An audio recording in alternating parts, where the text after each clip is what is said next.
দাদু ভাই, কালকে ওই সরাল হাঁসের ডিমটা কোথায় পেয়েছিলে?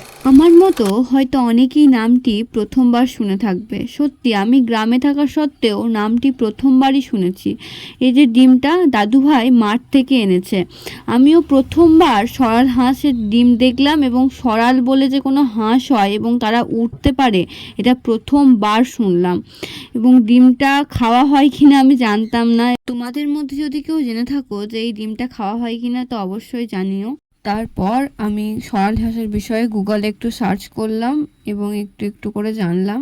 দাদু ভাইয়ের মুখ থেকে শুনে নাও পুরো। দাদু ভাই, কালকে ওই সরাল হাঁসের ডিমটা কোথায় পেয়েছিলে? কোথায় পেয়েছিলে? আলে কি করতে গেছিলে? মাঠ?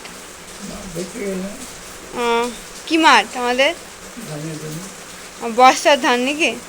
এখনো অবধি কে কে সরাল হাঁস দেখেছো অবশ্যই কমেন্টে জানাও। টাটা।